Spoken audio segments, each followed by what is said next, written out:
Okay, this is exactly what it says on the thumbnail. There is no clickbait in here. This is just like obvious things that you need to do even before you've started reselling, or if you want to resell, or if you've started, I'd recommend doing these things. And yeah, these are the most obvious things that get regurgitated time after all these like tips and tricks and hacks that you get from everywhere else. This kind of the obvious things, and there is going to be more things that I won't mention, but these are just the things that I get sick and tired of hearing. Okay, number one is the most obvious thing, and that is to open up a eBay account. Now, I already had an eBay account, and I used that at the beginning for the first week to sell stuff, and it was just not a good idea. So I opened up a secondary one, and that is what I would advise you to do. Open up one for your buying, for you personally, and then one for your selling your business. That is just the most obvious thing. Also do the same to your PayPal account. Open up one for your business, and open up one a bank account for your business, so everything is separate. Church and state separate. Boom. Also register.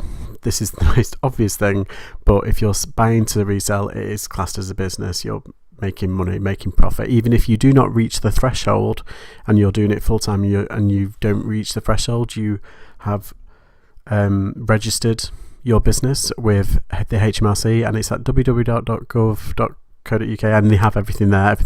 They send you a number, and you put that on your self-assessment form.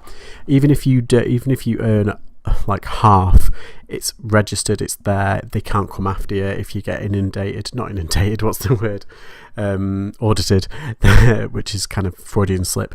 Then you've got everything there ready to show for it, saying, actually, even though I don't earn enough, here you go, bye-bye. And then when you finally do earn enough, you've still got it ready and waiting. So yeah, register with everything. Okay, number two, another obvious one, is set up a space specifically for your eBay store or your eBay storage. I am the most messiest person in the world, and when they say you need to sort out your storage, you really do. If you're buying like 20 items every other day, then putting all your items on a table with the items that you are listing, it gets mixed up quite quickly. And yeah, I would definitely recommend having, it's an SKU system that I would recommend for clothing. For like board games, I would just recommend some plastic shelves. You can buy them on Google, or not Google, Amazon or eBay, and it's just obvious. Try and be organised, if you can see everything there, where everything is, it just makes things are so much easier. I mean, this is just like obvious. Everybody talks about like trying to find that item. I've actually cancelled an order because I couldn't find the item, and I know what it is. It's a bloody Disney comforter that I got. It was a Winnie the Pooh one. I only sold it for like a tenner, and it took me days, and I'm not kidding, days, and I had to cancel the order. And do you know what happened? As soon as I cancelled the order, I found it between two boxes. So yeah, you do need a specific storage system. That is just, I can't stress that enough. That is the most obvious thing that you need, really, other than open up your account. Okay, number three is budget, and I know that sounds a bit ridiculous, but with your fees, your eBay fees and your postage fees, you need to have enough in your PayPal account to cover those fees. Don't just sell something for, say, like £100 and then take that £100 out and go, yeah, I've got money. At the end of every month, that's when eBay takes out their fee. PayPal takes it out immediately. I do not know why eBay doesn't take that out immediately, but yeah, it waits to the end of every month and it invoices you. So you could have a bill between like £20 or £200, but you will have to pay it, or they'll close you down basically, or come after you. So yeah, budget. Make sure you've got enough to cover your invoice, your fees, at the end of every month. And also when it comes to postage, yeah, make sure you're saving a bit of postage as well. And if you are reaching that tax threshold, make sure you've saved enough to cover your tax on that item. I mean, if you reach the VAT, which is like 80 grand, then you're basically a pro at that point. I'm not there at all. But yeah, budget. It's so important. And if you say like, oh, I want to spend £20 a week on my reselling, well, if you're getting 20 items, that's fine. But yeah, definitely keep a spreadsheet of what you've paid for the item, and that also helps you with your taxes at the end of the year, your self-assessment, because then you can see how much profit you've actually made on that item.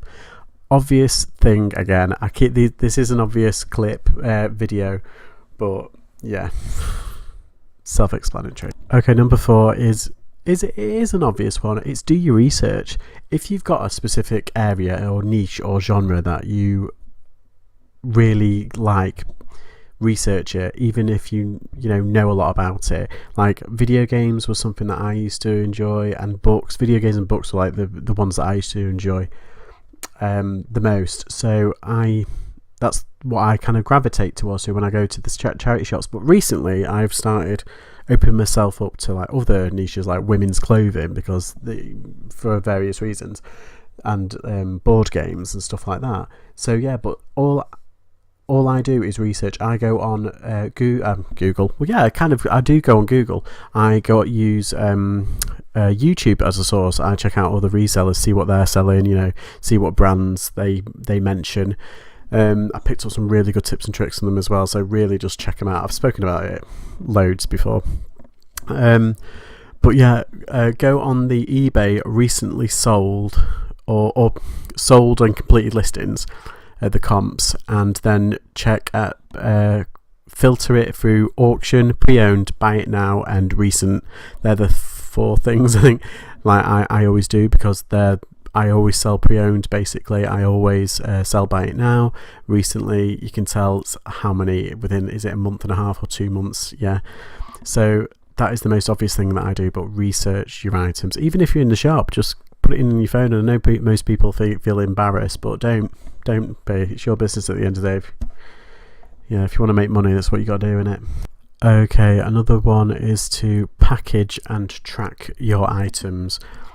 There are so many scammers out there that they will do anything, and to be honest, I think I've spoken about some of them before, but I've been hit once, I think, by bogus kind of claims. And yeah, if you package it ridiculously well, one, the postman won't throw it around, and if he does, it won't break. And 2, if it's tracked, you've got proof then to give to eBay, and you've got proof to put on the listing, because I think they're starting to do it now where you have to put tracking in, which is a bit wrong in my opinion, but I get tracking anyway because Hermes does tracking free, and a lot of people have a really big beef about Hermes, but I have an equal beef with Royal Mail. So yeah, tracking and packaging, make sure you do both. They're just standard at the end of the day.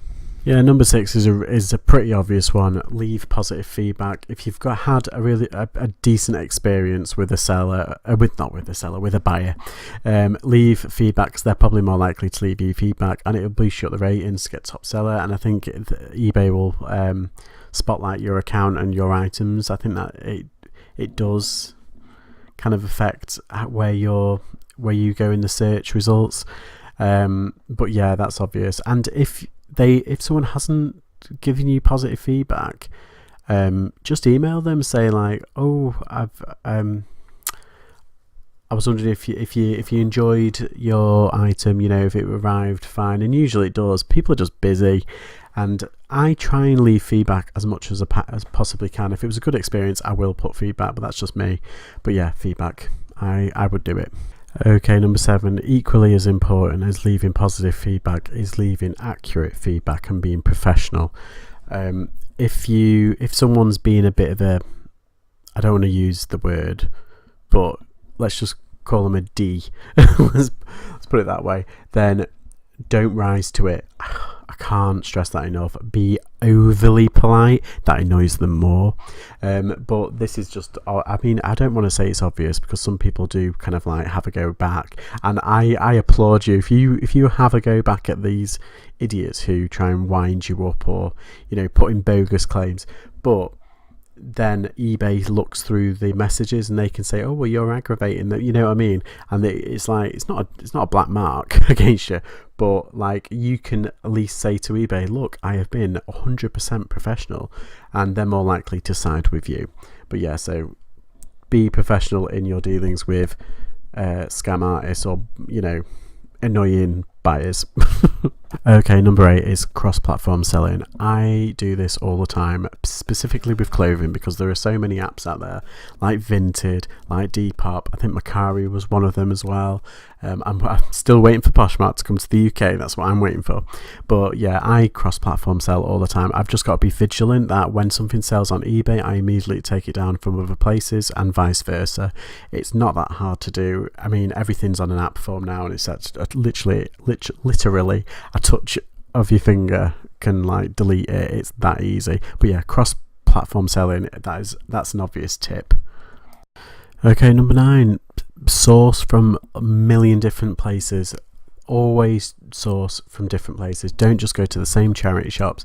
Listen, I'm very lucky. I've got like 3 big towns, including 2 cities right near me.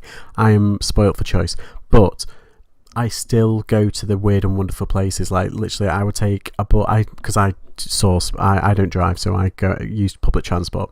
I took a 45-minute bus to a town, and I ended up finding so much stuff.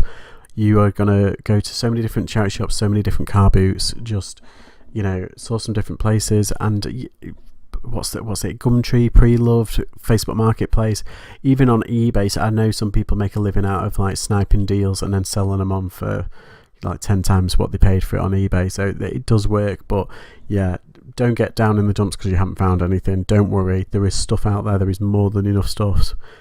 You know, source from different places. Job lots, car boots. Use the keywords. What they've got, bundles. That's another one. Toy bundles. Job lots, car boots, job lots. Yeah, sorry, I feel like I'm Rain Man at the moment. But yeah, lots of different things. Just, you know, keep it up.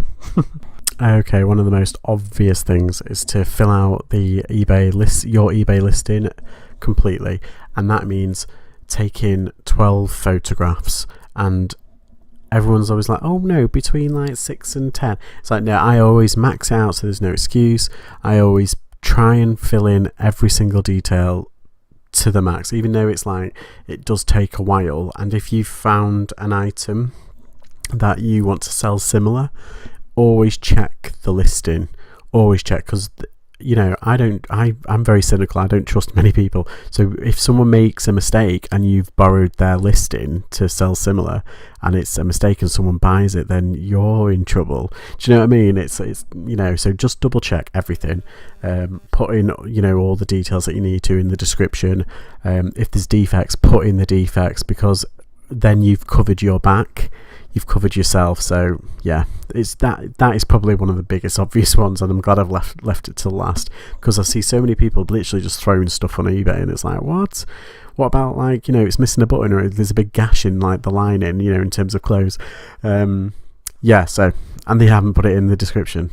Okay, that was the last one. I did 10. I think that was quite good. 10 in under 14 minutes. Pretty impressed.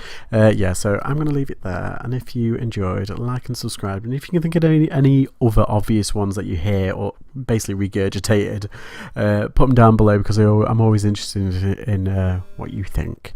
Anyway, I'm going to go now. So ta-ta.